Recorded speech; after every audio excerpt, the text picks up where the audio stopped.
माझे वडील रोज एक नवीन मुलगी घेऊन यायचे आणि आईला इशारा करायचे आणि हसत हसत त्या मुलीला खोलीत घेऊन जायची. मला समजत नव्हते की आई त्या मुलीसोबत काय करत होती. आतून फक्त त्या मुलीचा रडण्याचा आवाज ऐकू यायचा.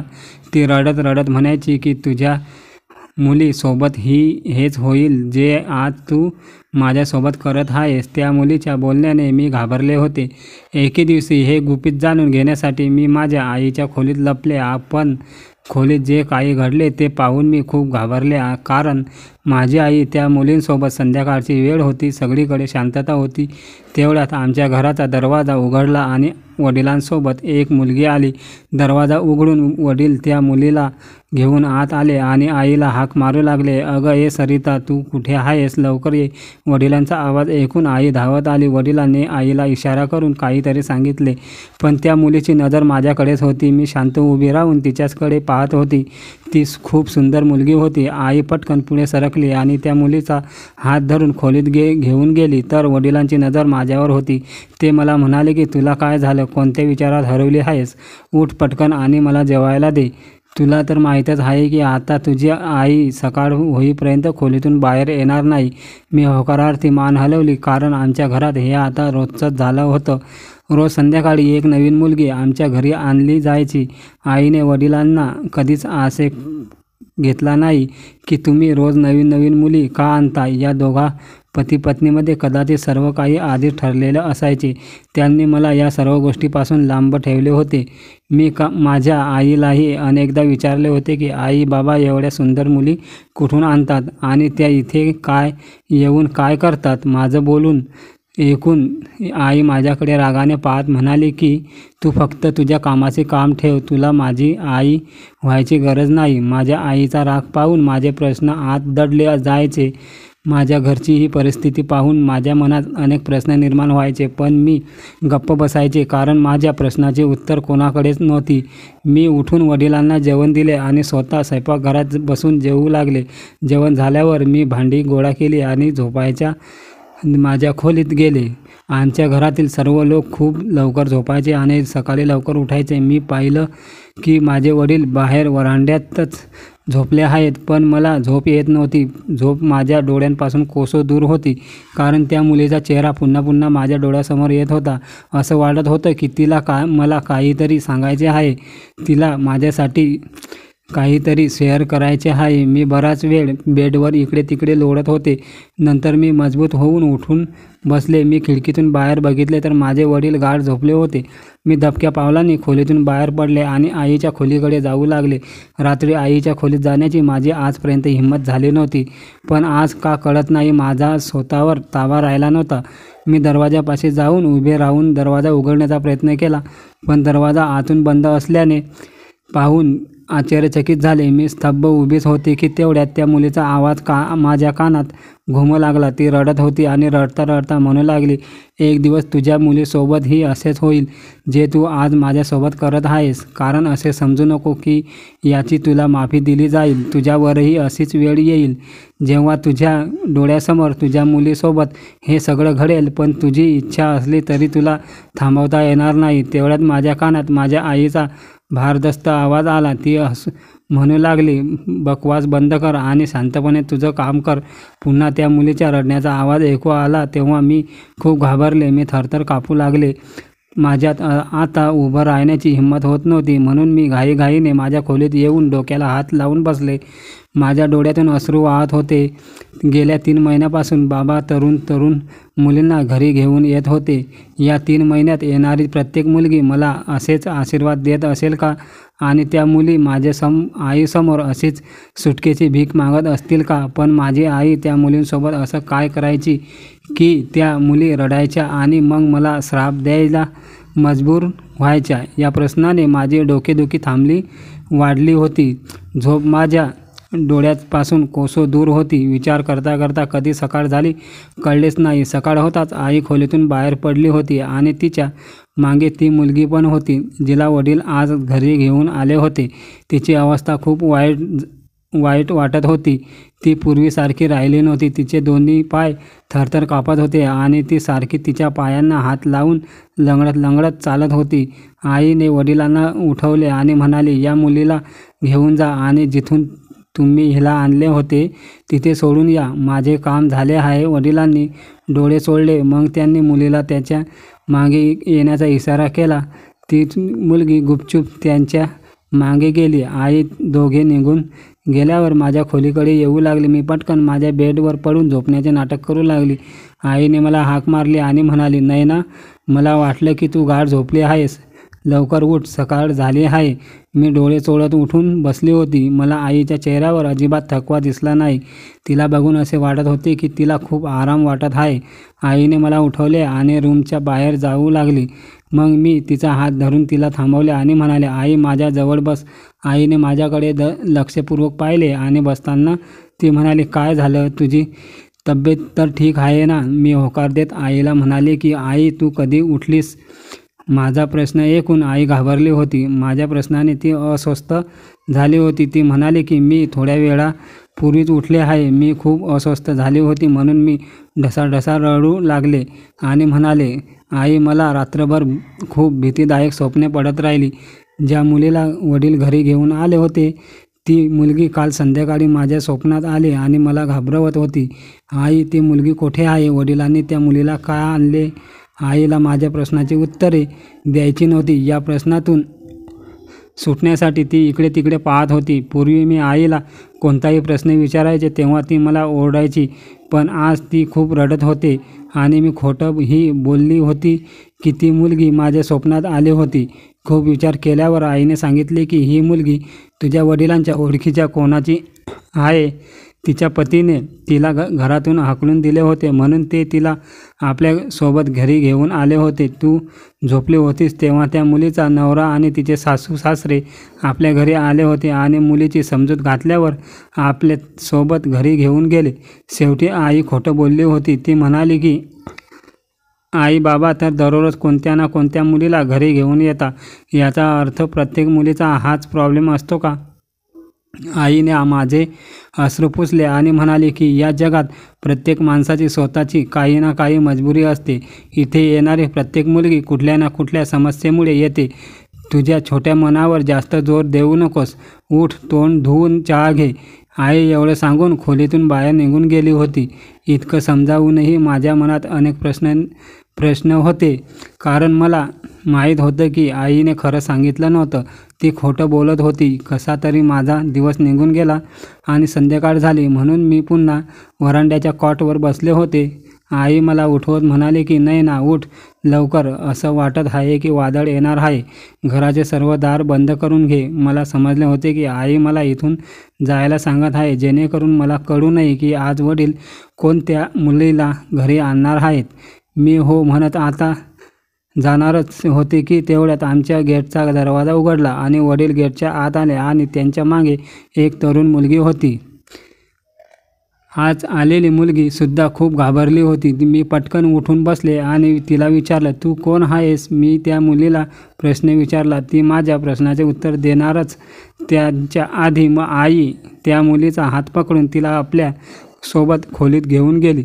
मग दार जोरात बंद होण्याचा आवाज आला. त्यानंतर वडिलांनी माझ्याकडे रागातच पाहिले आणि म्हणाले, तू हे काय करत होतीस? मी घाबरले होते कारण मी वडिलांच्या रागाला खूप घाबरत होते. मी म्हणाले की काही नाही बाबा. ती मुलगी खूप छान दिसत होती म्हणून तिच्या सोबत बोलले. बाबा म्हणाले, खबरदार, आजपासून तू एकाही मुलीशी बोललीस तर चल उठ, मला खायला दे. मी बाबांना जेवायला दिले. मग माझ्या रूमवर आले. मी वडिलांची लवकरात लवकर झोपण्याची वाट बघत होते कारण मला पाहायचे होते आज येणारी मुलगी ही मला श्राप देते की नाही. अशाच वेळ निघून जात होता आणि मी हळूच बाहेर येऊन पाहिले तर मला वडील घोरत असल्याचा आवाज आला. वडील गाढ झोपी गेले होते. मी पटकन बाहेर पडले. माझी पावले आईच्या खोलीकडे जाऊ लागली. मी आईच्या दाराजवळ गेल्यावर आईच्या खोलीतून मुलीच्या रडण्याचा आवाज येत होता. ती मुलगी खूप रडत होती. आई तिला रागातच म्हणाली, उगाच जास्त नाटक करू नकोस, नाहीतर मी तुझे असे हाल करीन की तुला आयुष्यभर लक्षात राहील. पटपट तुझे काम कर, लवकर कर, नाही तर माझ्यापेक्षा कोणी वाईट होणार नाही. ती मुलगी म्हणाली, मला आश्चर्य या गोष्टीचं आहे की तू कोणत्या प्रकारची बाई आहेस. तुझी स्वतःची मुलगी देखील तरुण आहे. उद्या जर एखाद्या महिलेने तिच्यासोबत असे केले तर तू काय करशील. आज एक गोष्ट लक्षात ठेव, तू माझ्यासोबत जे करत आहेस ते उद्या तुझ्या मुलीसोबत नक्कीच येणार आहे. हे ऐकून मी थरथर कापू लागले. माझा स्वतःवर ताबा राहिला नाही. मला दार वाजवून त्या मुलीला मदत करायची होती. तेव्हाच माझ्या वडिलांचे घोरणे बंद झाले होते आणि मी पटकन माझ्या खोलीत पळत गेली. आज मला समजले की आमच्या घरात काहीतरी घडत आहे जे चुकीचे आहे. पण ते काय आहे याचे उत्तर माझ्याकडे नव्हते. मग मी ठरवले की माझ्या घरात जे काही चालले आहे त्यावर मी नेहमी लक्ष ठेवेन. पूर्वी मी खूप बेफिक्रीपणे जगायचे, पण आता मी सावध झाले आहे. आता मी माझ्या घरातील छोट्या छोट्या गोष्टींवर खूप बारकाईने लक्ष देऊ लागली होती की आमच्या घरी कोण येत आहे, कोण जात आहे. माझ्या आईची एक मैत्रीण शोभा आंटी होती. त्या अनेकदा आमच्याकडे येत असत. जेव्हा ती आमच्या घरी यायची तेव्हा आई तिला तिच्या खोलीत घेऊन जायची आणि मग दोघी मैत्रिणी एकमेकाशी तासनतास काय गप्पा मारायच्या की त्यांना जगाची काहीच कल्पना नसायची. मला खात्री होती की शोभा काकूंना आईचे हे गुपित माहीत असेलच. मला ही कल्पनासुद्धा होती की ती माझ्या आईचं गुपित मला कधी सांगणार नाही. तरीही मला माझा प्रयत्न सोडायचा नव्हता. पहिल्यापासून काकू माझ्याशी छान बोलायचे. कोणतेही नवीन कपडे विकत घ्यायचे असतील किंवा शिवायचे असतील तर त्या मला नवीन फॅशनबद्दल विचारायच्या. त्या म्हणायच्या की तू आजच्या जमान्यातली मुलगी आहेस, तुला नवीन फॅशनबद्दल जास्त माहिती आहे. एक दिवस ती माझ्या घरी आली. मग तिने आईला माझ्याबद्दल विचारायला सुरुवात केली. मी त्याची नजर चुकवून टेरेसवर निघून गेले, कारण मला त्यांच्यासोबत एकांतात बोलायचं होतं. आईसमोर त्यांच्यासोबत याबद्दल बोलणे अशक्य होते. थोड्याच वेळात आईने मला आवाज दिला, नैना कुठे आहेस तू? बघ काकू तुला भेटायला आल्या आहेत. मी म्हणाले की मी टेरेसवर आहे. इथे छान हवा येत आहे. तू काकूंना टेरेसवर पाठवून दे. माझ्या म्हणण्यावर आईने आंटीला टेरेसवर पाठवून दिले. आंटी मला विचारू लागली की आजच्या फॅशनचा कोणता सूट आहे, मला सांग. मला एक नवीन सूट शिवायचा आहे.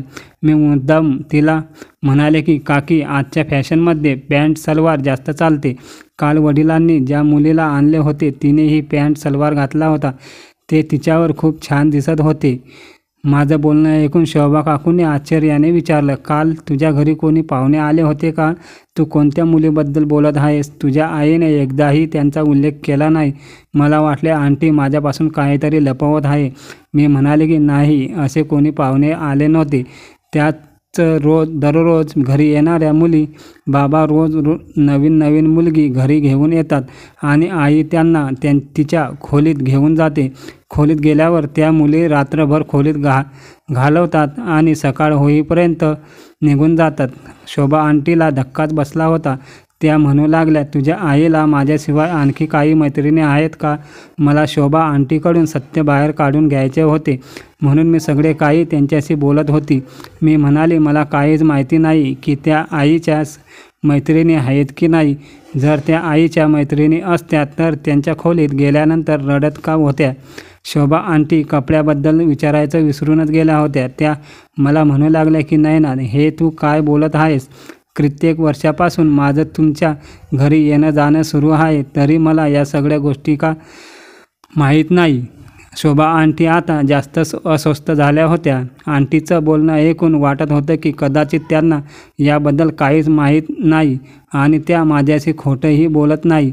मी म्हणाले की काकी, जर आईने तुम्हाला याबद्दल सांगितले नाही तर हे उघड आहे की ही खूप आतली गोष्ट असेल आणि तुम्ही आईला याबद्दल विचाराल तर तिचा संशय माझ्यावरच असेल, म्हणून तिला काहीही विचारू नका.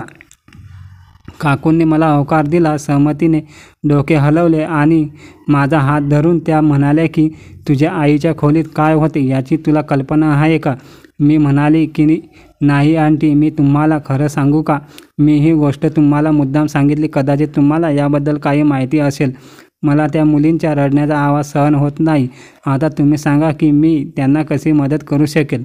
शोभा आंटी मला दिलासा देत म्हणाल्या की तू काळजी करू नकोस, आपण दोघी मिळून या समस्येवर काहीतरी तोडगा काढू. मी असे काही करेल की तुझ्या आईला सत्य सांगायला भाग पडेल. मग मी तुला ते सर्व सांगेन. मी होकारार्थी मान हलवली आणि म्हणाली की आंटी, काहीही करून याबद्दल लवकरच माहिती काढून घ्या. शोभा आंटी खूप छान बाई होत्या.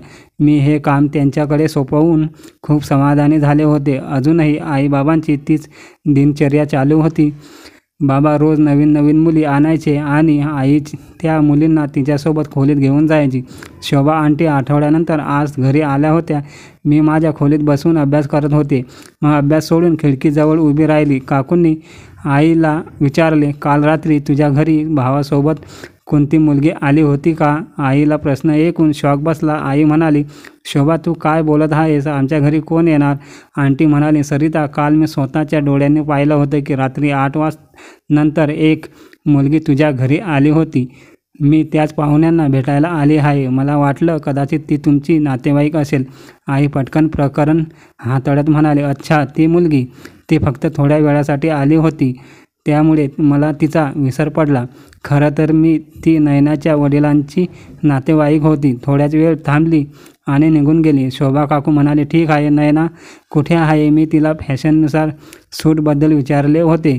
तिने सांगितले की ती इंटरनेटवर शोधून सांगेल, पण अजून तिने सांगितले नाही.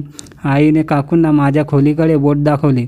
शोभा काकू माझ्या खोलीत आल्या आणि म्हणाल्या, नयना, तुझी आई तिचे गुपित इतक्या सहजतेने सांगणार नाही. तिच्यासाठी आम्हाला खूप काही करावे लागेल. मी तुझ्यासाठी लपवून ठेवलेला मोबाईल आणला आहे. जर मी आणि तू जास्त बोललो तर मग तुझ्या आईला संशय येईल, म्हणून मी तुझ्याशी मोबाईलवर बोलेल. मी पटकन मोबाईल घेतला आणि माझ्या वहीत लपवून ठेवला. आज पुन्हा रात्री एका मुलीला आमच्या घरी आणले होते. आई त्या मुलीला तिच्या खोलीत घेऊन गेली आणि वडील घोरायला लागले.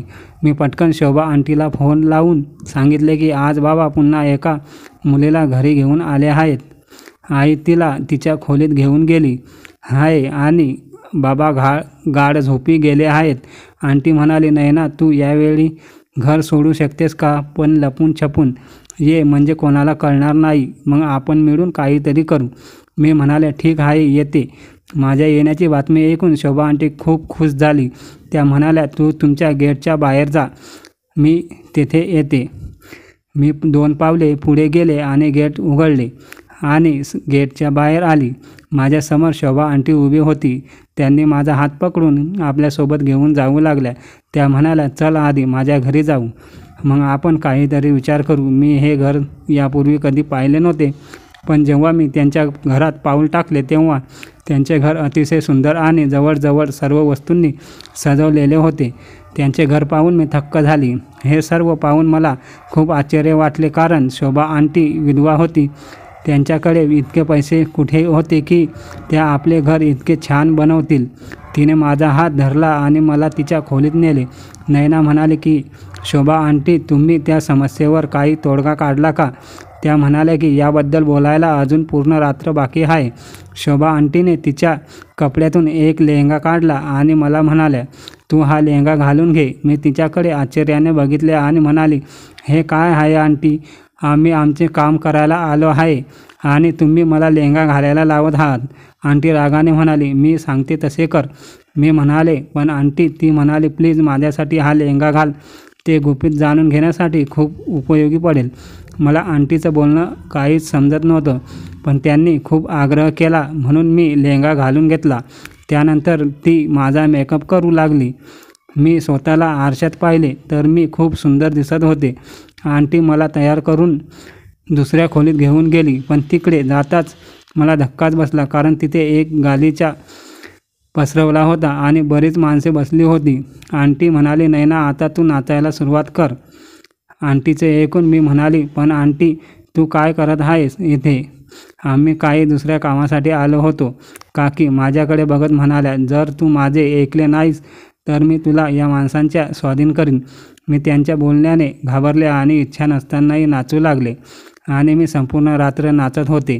सकाळ होताच सर्व लोक तिथून निघाले. त्यानंतर आंटीने माझ्यासमोर खूप पैसे ठेवले. ती म्हणाली, नैना हे घे, ही तुझी आज रात्रीची कमाई आहे. मी रडत रडत म्हणाले, पण आंटी तुम्ही असे का केले? माझ्याकडे बघून आंटीचे डोळेही ओले झाले. ती रडायला लागली आणि मला म्हणाले की साधारण 15 वर्षापूर्वीची गोष्ट आहे. मी कॉलेजला निघाले होते. तेवढ्यात एक कार माझ्यासमोर येऊन थांबली आणि त्या गाडीत बसलेल्या लोकांनी माझे अपहरण केले. मी ओरडतच राहिले, पण माझे कोणी ऐकले नाही. माझ्यासोबत असं काही घडेल असा मी स्वप्नातही विचार केला नव्हता. आणि तुला माहीत आहे का, त्या गाडीत बसलेल्या लोकांनी मला कुठे आणले होते?